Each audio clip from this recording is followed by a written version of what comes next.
అందరికీ నమస్కారం. The education ఛానల్కి స్వాగతం. ఆంధ్రప్రదేశ్, తెలంగాణ రెండు రాష్ట్రాల్లోనూ మంచి డిమాండ్ ఉన్నటువంటి క్యాంపస్లో శాస్త్ర ఒకటి. తమిళనాడు తంజావూరు కేంద్రంగా ఉన్నటువంటి ఈ డీమ్డ్ యూనివర్సిటీకి చాలామంది ఆసక్తి చూపుతూ ఉంటారు. అందులోనూ ఇంటర్మీడియట్లో 97-98% సాధించినటువంటి స్టూడెంట్స్ అందరూ కూడా ఈ క్యాంపస్ కోసం ఎదురు చూస్తూ ఉంటారు. అలాంటి శాస్త్రాకి సంబంధించి అడ్మిషన్ ప్రాసెస్ స్టార్ట్ అయింది. అప్లికేషన్స్ మొదలయ్యాయి. ఇప్పటి నుంచి రిజిస్ట్రేషన్ చేసుకుని అప్లికేషన్స్ పెట్టచ్చు.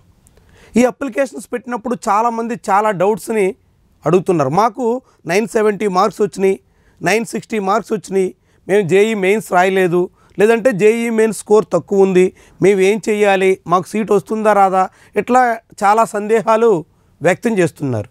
అయితే శాస్త్రాకు సంబంధించినటు వరకు ఇక్కడ అడ్మిషన్ రెండు రకాల స్ట్రీమ్స్లో చేస్తూ ఉంటారు. Stream 1, stream 2. స్ట్రీమ్ 1లో intermediate plus JEE mains score రెండింటిని పరిగణలో తీసుకుని సీట్స్ ఫిల్ చేస్తారు. అందులో 70% సీట్స్ని ఆ స్ట్రీమ్ 1 కింద ఫిల్ చేస్తారు. మీరు జేఈ మెయిన్స్ రాయకపోయినా ఇక్కడ స్ట్రీమ్ 2 అంటే 30% సీట్లను కేవలం +2 ఆర్ ఇంటర్మీడియట్ ఆ స్కోర్ బేస్ చేసుకుని ఫిల్ చేస్తారు. కాబట్టి మీకు జేఈ స్కోర్ తక్కువ ఉందని కానీ, అసలు జేఈఏ రాయలేదని కానీ మీరు ఎటువంటి ఆందోళనకు గురి కావాల్సిన అవసరం లేదు. మీరు శాస్త్రం మీద ఆసక్తి ఉండి శాస్త్రాలో చదివించాలని మీకు ఉంటే మాత్రం వెంటనే అప్లై చేయండి. రెండు స్ట్రీమ్స్కి 2 సార్లు అప్లై చేయాలా అంటే అవసరం లేదు. కేవలం ఒక్కసారి అప్లై చేస్తే మీరు జేఈ మెయిన్ స్కోర్ని యాడ్ చేస్తే అది స్ట్రీమ్ 1గా పరిగణిస్తుంది. లేదంటే జేఈ మెయిన్ స్కోర్ మీరు యాడ్ చేయకపోతే మిమ్మల్ని స్ట్రీమ్ 2లో పరిగణలో తీసుకుంటుంది. కాబట్టి మీరు 2 సార్లు అప్లై చేయాల్సిన అవసరం లేదు, ఒక్కసారి మాత్రమే అప్లై చేస్తే చాలు.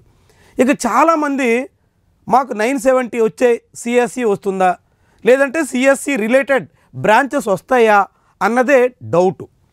అయితే శాస్త్రాల్లో ఉన్నటువంటి ప్రత్యేకత ఏంటంటే ఇక్కడ సివిల్ కానీ, మెకానికల్ కానీ, ఎలక్ట్రికల్ కానీ ఇట్లా కోర్ బ్రాంచెస్ ఏం చేరినప్పటికీ మైనర్స్లో మాత్రం మీకు artificial intelligence, robotics, data science ఇలాంటి అనేక కోర్సులు చేసేదానికి అవకాశం ఉంది. మీ మేజర్ మెకానికల్ ఇంజనీరింగ్ కావచ్చు, మీరు సివిల్ ఇంజనీరింగ్లో జాయిన్ అయి ఉండొచ్చు, కానీ మీకు మాత్రం మైనర్స్గా రోబోటిక్స్ ఉంటుంది, ఆర్టిఫిషియల్ ఇంటెలిజెన్స్ ఉంటుంది. ఇట్లాంటి అనేక కంప్యూటర్ సైన్స్ రిలేటెడ్ లేటెస్ట్ కోర్సులన్నీ శాస్త్రాలో అందుబాటులో ఉన్నాయి. మీరు వాటిని పూర్తి చేస్తే మీ కోర్సు పూర్తయిన తర్వాత మీరు క్యాంపస్ సెలక్షన్ అప్పుడు అటు సాఫ్ట్వేర్ వైపు కూడా వెళ్ళొచ్చు, లేదంటే మీ కోర్ బ్రాంచ్ ఆధారంగా మీరు మెకానికల్ లేదా సివిల్ లేదా ఎలక్ట్రికల్ మీరు అనుకున్నటువంటి ఫీల్డ్ వైపు కూడా వెళ్ళేదానికి శాస్త్రాలో అవకాశం ఉంది. 2025లో కానీ, 24లో కానీ, 23లో కానీ గడిచిన 3 ఏళ్లుగా శాస్త్రాలో క్యాంపస్ సెలక్షన్స్ కానీ, క్యాంపస్ రిక్రూట్మెంట్స్లో వస్తున్నటువంటి ప్యాకేజెస్ కానీ పరిశీలిస్తే కోర్ బ్రాంచెస్లో చేరినటువంటి స్టూడెంట్స్ కూడా ఏ మాత్రం తీసిపోము అనేటువంటి చందాన కనిపిస్తున్నారు. ఐటీ కంపెనీస్లో కూడా ఈ కోర్ బ్రాంచెస్లో చేరినటువంటి విద్యార్థులకి మంచి ఛాన్సెస్ వస్తున్నటువంటి వైనం శాస్త్రాలో కనిపిస్తుంది.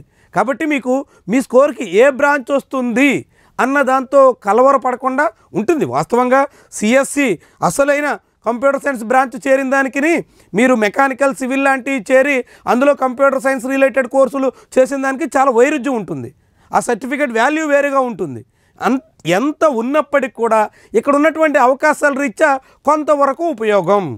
మీరు బయట ఎక్కడో ఎలాంటి ఫెసిలిటీస్ లేని చోట్ల, ఇలాంటి మైనర్ డిగ్రీస్ మీకు అందుబాటులో లేని చోట చేసిన దానికన్నా శాస్త్ర లాంటి చోట చేయడం వల్ల తక్కువ ఫీజుతో ఆ మైనర్స్ ఆధారంగా మీరు చేసేటువంటి కోర్సుల మూలంగా మంచి ప్లేస్మెంట్ కూడా అవకాశం ఉంటుంది.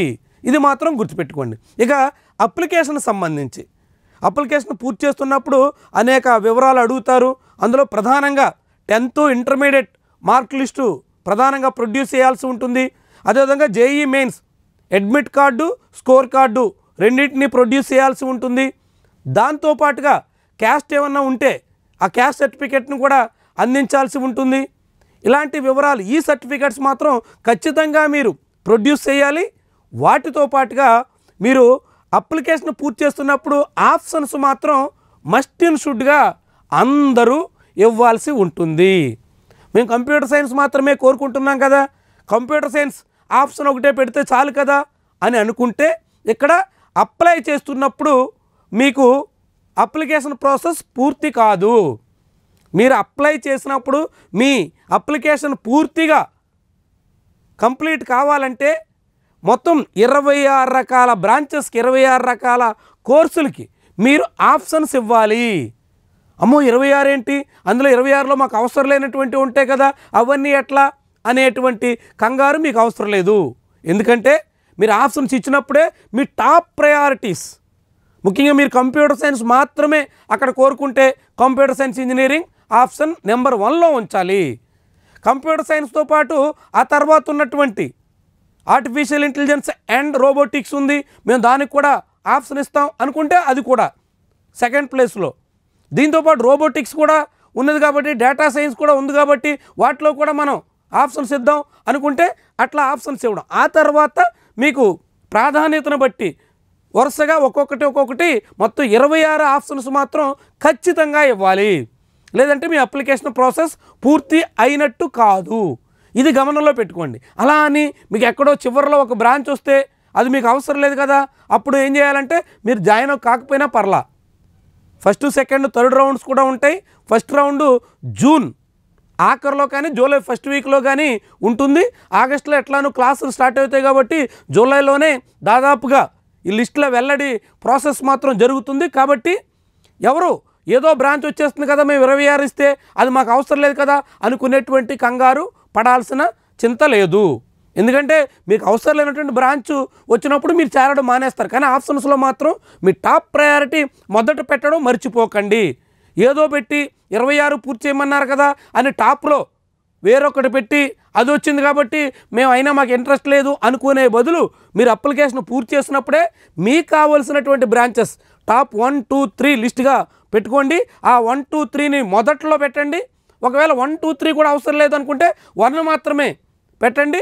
ఆ తర్వాత ఏం పెట్టినా మీకు అవసరం లేనప్పుడు వాటిని వచ్చినా వదిలేస్తారు కాబట్టి ఏది పెట్టినా ఒకటే. మీ టాప్ ప్రయారిటీ ఏంటి అన్నది మాత్రం ముందుగా పెట్టండి.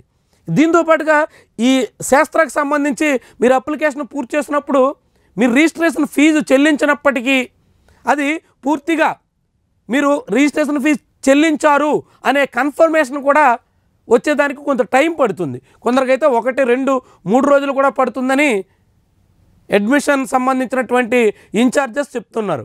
కాబట్టి ఎవరు కంగారు పడాల్సిన పని లేదు. అయ్యో నేను ఫీజు పే చేశాను కానీ నేను పే చేసినట్టు ఇక్కడ కనిపించట్లేదు, అమ్మో ఏవైద్దో అనేటువంటి కంగారు ఎవరికి ఉండొద్దు.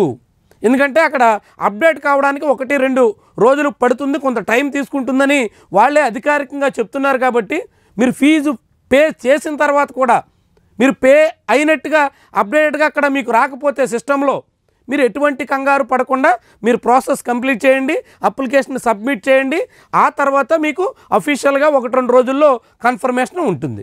సో కాబట్టి ఈ జాగ్రత్తలు పాటిస్తూ ఒకటి అప్లికేషన్ ప్రాసెస్ పూర్తి చేసినప్పుడు మీ ప్రయారిటీ బ్రాంచెస్ ఇవ్వండి. ఆ తర్వాత మిగిలిన అన్నీ ఇవ్వాల్సిందే కాబట్టి 26 పూర్తి చేయండి. దాంతోపాటు ఫీజు వ్యవహారంలో ఎటువంటి కలవరపడకుండా కంగారు పడకుండా అప్లికేషన్ పూర్తిగా సబ్మిట్ చేయండి, అది ఆటోమేటిక్గా తీసుకుంటుంది. ఇది ఈ శాస్త్ర అప్లికేషన్ ప్రాసెస్ సంబంధించినటువంటి చాలామంది అడుగుతున్నటువంటి డౌట్స్కి క్లారిఫికేషన్. వీడియో మాత్రం లైక్ చేయండి, అదేవిధంగా ఛానల్ని సబ్స్క్రైబ్ కూడా చేయండి. Thank you for watching.